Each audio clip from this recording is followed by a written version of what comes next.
কোন মানুষ যদি সালামের আমল করে আল্লাহ পাক তাকে জান্নাতের মেহমান বানায় দিবে। সালামের আমলটা বলবো কি? রাসূল করিম সাল্লাল্লাহু আলাইহি ওয়াসাল্লাম বলেন, মান সাল্লামা আরবাঈন রাজুলান ফি জামাআতিনা ফুরাদা লাইলা ওয়া নাহারা মা তাযালিকাল ইয়াউম দাখালাল জান্নাহ। আল্লাহর হাবিব বলেন, কোন ব্যক্তি যদি দৈনিক 40 জন মানুষকে সালাম দেয়, কয়জন মানুষকে? একত্রে এক সালামে 40 জনকে দিতে পারে, একজন, দুইজন, তিনজন করে ভেঙে ভেঙেও দিতে পারে। লাইলা ওয়া নাহার, দিন অথবা রাত। কোনো মানুষ যদি দিন রাতে মিলাইয়া 40 জন মানুষকে সালাম দেয়, আল্লাহর হাবিব বলেন, যদি ওই দিন মারা যায় দাখালাল জান্নাহ, জান্নাতে ঢুকে যাবে। আচ্ছা, সালাম দিতে থেকে ওযু লাগে? নির্দিষ্ট ব্যক্তি আছে, চেয়ারম্যান সাহেব, মেম্বার সাহেবকে সালাম দিতে হবে? এমন কি সালাম দিতে হলে ত্রিশাল ওই শহরে যাইতে হবে এমন নাকি? সালাম এমন একটা আমল, নির্দিষ্ট ব্যক্তি নাই, নির্দিষ্ট জায়গা নাই, ওযুর প্রয়োজন হয় না। বিনা পারমিশনে একজন মুমিন মুসলমানকে বলতে পারবে আসসালামু আলাইকুম ওয়া রাহমাতুল্লাহ। কথা বলেন ঠিক কি না? তাহলে 40 জন মানুষকে সালাম দিবেন, কে কে হাত তোলেন?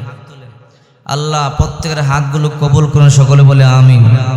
পারবেন তো আমলটা করতে ইনশাআল্লাহ? আজকে থেকে কয়জন মানুষকে সালাম দিবেন? 40 জন। মনে থাকবে? আচ্ছা, দিন রাতে মিলাইয়া দিলেই হবে। এরপরে আরেকটা আমল বলে দেই, মনে থাকবে তো? আরেকটা আমল বলে দেই, এরপরে আমি আমার আলোচনার দিকে যাব। রাত্রেবেলা ওযু করে ঘুমাবেন। কি করে ঘুমাবেন? ওযু করে ঘুমাবেন। রাসূল করিম সাল্লাল্লাহু আলাইহি ওয়াসাল্লাম বলেন, ইযা আতাইতা মাদজাকা ফাতাওয়াদ্দা উজুআকা লিস-সালাত সুম্মা তাজি আলা শিক্কিকাল আইমান। তোমরা যখন ঘুমোতে যাও সালাতের মতো, নামাজের মতো ওযু করবে, ডান কাঁধ হয়ে শুয়ে পড়বে। সাহাবায়ে কেরাম বলে, ইয়া রাসূলুল্লাহ, ওযু করলে কি হবে? আল্লাহ রাসূল বলেন, তাহিরু হাযিল আজসা তাহারাকুমুল্লাহ।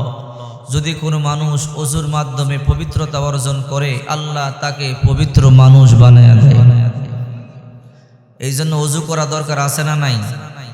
এরপরে রাসূল বলেন, ফা ইন্নাহু লাইসা মিন আবদিন ইয়াবিতু তাহিরা ইল্লা বাতা মাহু ফি শিআরি মালাকুন। যখন কোনো বান্দা বান্দি ওযু করে ঘুমায়, তার মাথার কাছে একজন ফেরেশতাকে আল্লাহ তাআলা বসিয়ে দেয়। ফজর পর্যন্ত ওই ফেরেশতা ওই বান্দা বান্দিকে পাহারা দেয়। রাত্রেবেলা ঘুমের মধ্যে মানুষ স্ট্রোক করে কি করে না? হার্ট অ্যাটাক করে কি করে না? প্যারালাইজড হয় কি হয় না? যদি রাত্রেবেলা ওযু করে ঘুমান, রাসূল করিম সাল্লাল্লাহু আলাইহি সাল্লাম বলেন, আল্লাহ তাআলা ফজর পর্যন্ত সমস্ত মুসিবত থেকে আপনাকে নিরাপত্তা দান করবে। রাত্রে ওযু করে ঘুমাবেন তো ইনশাআল্লাহ। এখানেই শেষ নয়, এরপর রাসূল বলেন, লা ইয়ানকাল্লাবু সাআতাম মিনাল লাইল ইল্লা ক্বালা আল্লাহুম্মা গফির লি আবদিকা ফা ইন্নাহু বাতা তাহিরা। রাত্রেবেলা ঘুমের ঘরে আমরা পার্শ্ব পরিবর্তন করি কি করি না? একবার ডান কাঁধ হই, আবার বাম কাঁধ হই কি হই না? যতবার ডান কাঁধ আর বাম কাঁধ হই, ফেরেশতা বলে, ইল্লা ক্বালা আল্লাহুম্মা গফির লি আবদিকা ফা ইন্নাহু বাতা তাহিরা। আল্লাহ, তোমার বান্দা ওযু করে ঘুমাইছে, তার গুনাহগুলো মাফ করে দাও। আল্লাহ বলে, গফির লাহু, তার গুনাহগুলোকে মাফ করে দিলাম। এখানেই শেষ নয়, এরপরে আল্লাহ রাসূল বলেন, মা মিন মুসলিমিন ইয়াবিতু আলা তুহুরিন সুম্মা ইয়াতাআরু মিনাল লাইল।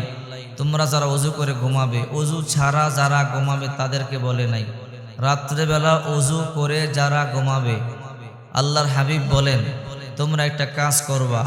সাহাবায়ে কেরাম বলে, ইয়া রাসূলুল্লাহ, কি কাজ? বলে, ফায়াজকুরুল্লাহ, ঘুম ভাঙার সাথে সাথেই একটু জিকির করবা। রাত 1টা বাজে, 2টা বাজে, 3টা বাজে, 4টা বাজে, 5টা বাজে, ঘুম ভাঙতে পারে কি পারে না? বাথরুম করবার জন্য ঘুম ভাঙতে পারে, টয়লেটে যাওয়ার জন্য ঘুম ভাঙতে পারে, কম্বল কাঁথাটা গায়ে দেওয়ার জন্য ঘুম ভাঙতে পারে, লাইটটা অন অফ করবার জন্য ঘুম ভাঙতে পারে।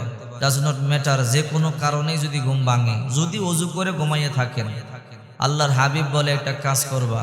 কি কাজ? ফায়াযকুরুল্লাহ, একটু আল্লাহর জিকির করবা। সাহাবায়ে কেরাম বলে, ইয়া রাসূলুল্লাহ, কোন জিকির? যেই জিকিরটা সহজ মনে হয়। শুধু সুবহানাল্লাহ সুবহানাল্লাহ বলতে পারেন, আলহামদুলিল্লাহ আলহামদুলিল্লাহ বলতে পারেন, আল্লাহু আকবার এটা পড়তে পারেন, লা ইলাহা ইল্লাল্লাহ পড়তে পারেন। 1-2 মিনিট জিকির করতে কষ্ট হবে?